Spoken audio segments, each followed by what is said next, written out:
Hello, everyone. My name is Joe Lakhman, and welcome to the very first episode of the new PTV podcast, Heavy Hitters. Today, we are going to be breaking down UFC 259 on Saturday. I am joined by my two good friends, Christian Gardner and Michael Daly. How are you guys doing today? Joe, I'm doing quite well. Great to be with you and Christian. Awesome talking about the UFC card. Looking forward to these fantastic matchups, and I'm glad you guys had me on the show. Very excited to look and talk some UFC. Well, thank you guys for joining me today. With that being said, let's just jump right into it. So, first up, let's talk about the first championship fight on the card. Petr Yan versus Al-Jamilian Sterling.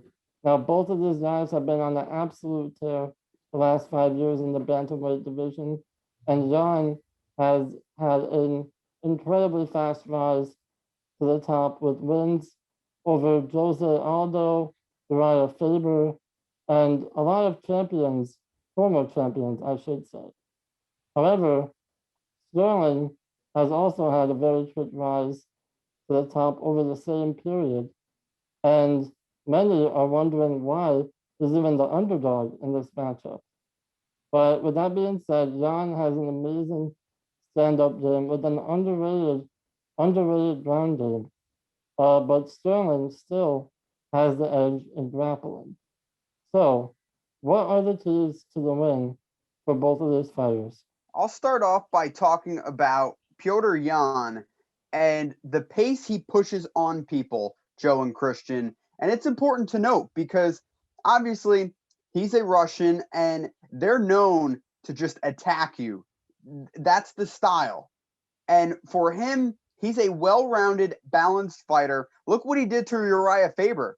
Ended him with a front kick to the face at UFC 245. That just goes to show how versatile and talented he is. One narrative heading into this fight that I think will help Petr Yan is that people aren't giving him enough credit on the ground. I think he can prove something. But ultimately, he's going to win the fight standing up. Now, for Aljo Sterling, you talked about it, Joe.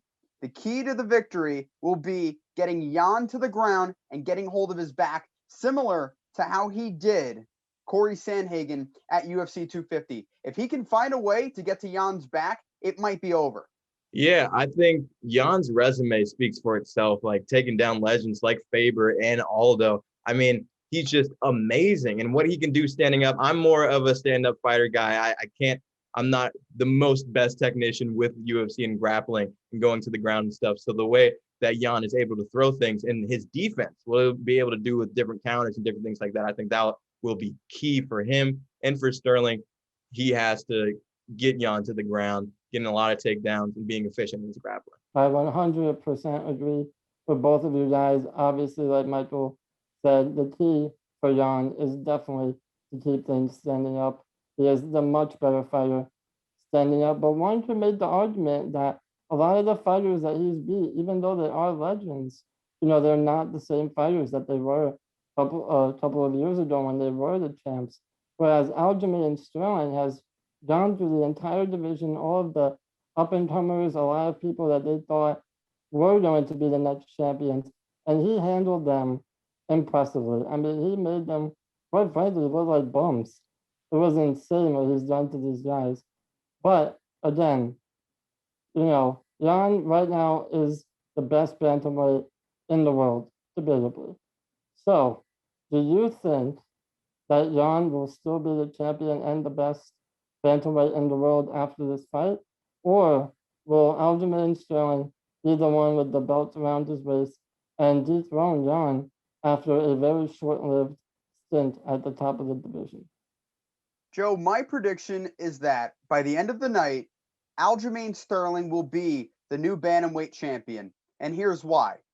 The reason is Aljamain Sterling does not get enough credit for his striking.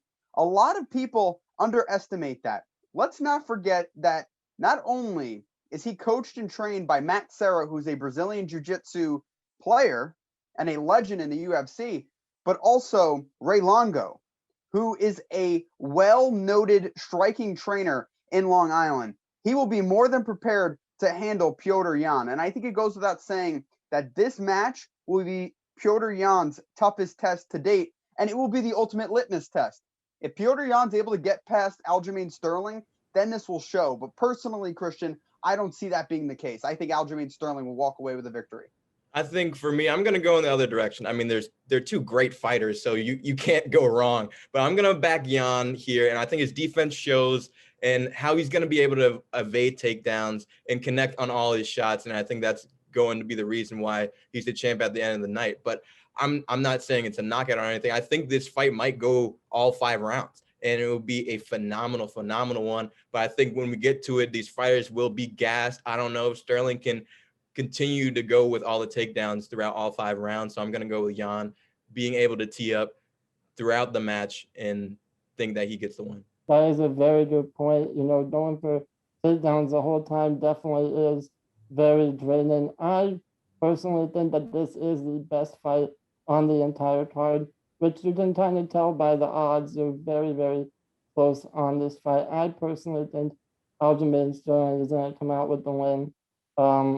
In that fight, I just don't see Petr Yan being able to stuff those takedown attempts time and time again, even though he does a very good job of switching up his stances and throwing people off. I just don't think that's enough personally. So I think Aljamain Sterling is going to get the win.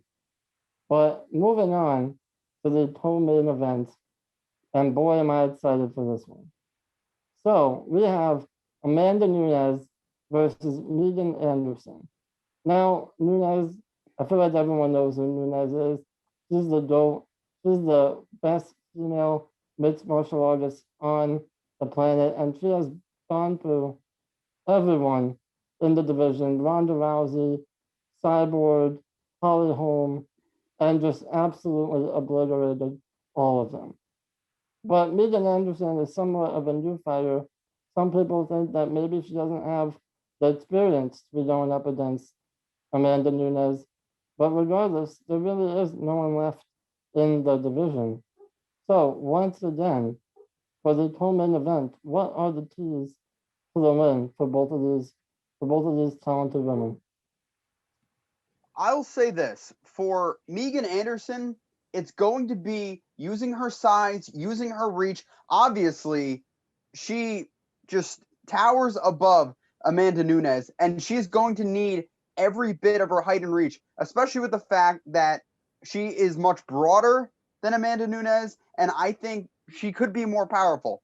I don't see Amanda Nunez being able to knock her out, and here's why. Because in Amanda Nunez's last 2 bouts, she was not able to put away her opponents, and that's no knock against Amanda Nunez, but that just goes to show when you're fighting someone who's physically bigger than you, and you couldn't put away your last 2 opponents, I don't see a way Amanda Nunez is able to knock her out. But again, Amanda Nunez is a world-class boxer, kickboxer, and I think if Amanda Nunez can keep the fight standing, which I anticipate both sides are not trying to take one another down, this will be a war. It just goes to show who will be able to outlast each other longer, Christian.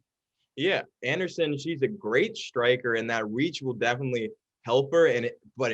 Amanda Nunez, the Lioness, she's crazy. The greatest of all time. I think that might sell her a little bit short what she's been able to put away here in the UFC. But you can't let Nunez be comfortable standing in there and throwing. And Anderson is going to be able to answer the call there, but it's going to be so tough for her because Amanda Nunez, you can't say anything more. And I think her Holly Holm matchup with that reach advantage that Holly Holm has, Nunez was able to crack it. And I don't know if it goes anywhere different with Megan Anderson. Yeah, I have to agree with you, Christian. I really don't see Megan Anderson putting in a tough fight against Amanda Nunez. But again, her long frame is definitely much different than a lot of her other opponents and might possibly pose a real huge threat to Amanda Nunez. So with that being said, do you guys think that long frame will solve the Amanda Nunez puzzle? Or will it just be another easy payday for Amanda Nunez? For me, I have to go with the Lioness. I mean, she's the GOAT, and there's no way around it. But I think she goes in a different direction. I'm just throwing out, why not? I'm going to go with an armbar submission. Michael, you said you think this stays standing up. Maybe Nunez goes in a different route for her. She hasn't done an armbar submission so far in the UFC. Everything else has been rear naked chokes in her submission. So I'm looking for something crazy from Amanda Nunez and a submission from her and another win. That is quite the take, Christian, because Nunez only has 3 submissions. But you know what? That's not out of the realm of possibility, because Felicia Spencer, who was Amanda Nunez's last opponent at UFC 250, if you remember, she actually submitted Megan Anderson. So that can definitely happen. I'm a little different. I think this is going to be a 5-round war. I think it's going to be razor thin, but obviously the Lioness, she's going to find a way to pull it out. I think it's going to be one of these wars that some people might even think Megan Anderson got the upper hand and should have got the decision, but I think it's going to side to Amanda Nunez at the end of the night. You know, I have to agree with you, Mike, on this one. I do think that this is going to go the distance. Like you said before, her last 2 fights have gone the distance, even though she won those quite convincingly. I do think this is going to be just a little bit closer than those other ones. Again, it's the frame. You know, it might be a little tough to figure out at first, but I think towards the 3rd, 4th, and 5th rounds, Nunez will figure out what to do to get Megan out of there and to get the win in 5 rounds by decision. Okay, boys, so moving on. Main event. I mean, I just can't contain my excitement for this one. We have got Israel Adesanya versus Jan Blachowicz. Adesanya has beaten, again, like all of the champs on this card, literally everyone in his division in middleweight. So now what's left? Let's move up and let's take on the light heavyweight champ. Now, Blachowicz, again, newly crowned, knocked out Dominic Reyes in an amazing fight that I personally did not think he would ever win after Dominic Reyes' performance against John Jones. But he proved me wrong, and now he's the champion. So, even though Israel doesn't really have much to lose in this fight, unless he just gets absolutely obliterated by that Polish power, what do you guys think are the keys to the win for both of these fighters? I would say, Joe, for Jan Blachowicz, it all comes down to the power. He has the greatest equalizer you can have. That right hand can finish a fight. I made the mistake of doubting him against Corey Anderson back on February 15th, 2020. I thought Corey Anderson was going to win that fight, but he was just starched in the first round by Jan Blachowicz. And once that happened, I said to myself, you know what? Jan could have a chance against Dominic Reyes, and look what happened. I will not doubt Jan Blachowicz in this match just because of his power. Now, on the other end, for Israel Adesanya, it all comes down to speed, precision. He weighed in about 200.5 pounds. That's key. You don't want to balloon up, and that's exactly what he did not do, and that's the right thing. Use your speed. Obviously, Israel Adesanya, a lot of people say he's small. He's not a small guy. He has power too. But I think for him, the most important thing, do not get caught in crazy exchanges, because one punch landed on you, that could be it. Kelvin Gastelum knocked him down. If Gastelum could do that at 185, I would be afraid to see what Blachowicz could do at 205. Oh, man, this is just going to be a phenomenal fight with two great strikers. I mean, the heavy hand of Blachowicz and Israel Adesanya. I've been a fan of him ever since he came on the scene. I mean, the last style bender, I think that's the best nickname in all of the UFC right now. But what they both can do throwing back and forth, it's going to be a war. And I wonder, with Adesanya moving up in the weight class for this fight, how that will play in this. But Michael, you said he didn't balloon up, that he's still slim enough. But I mean, we're talking about world-class athletes. Doesn't really make a huge difference between them. But we'll see how that plays in a role. But I think it's going to come down to who lands the heavy hit. I think this will come down to possibly a knockout, and whoever lands their punch or whatever kick, it's going to be something that we remember for a long time.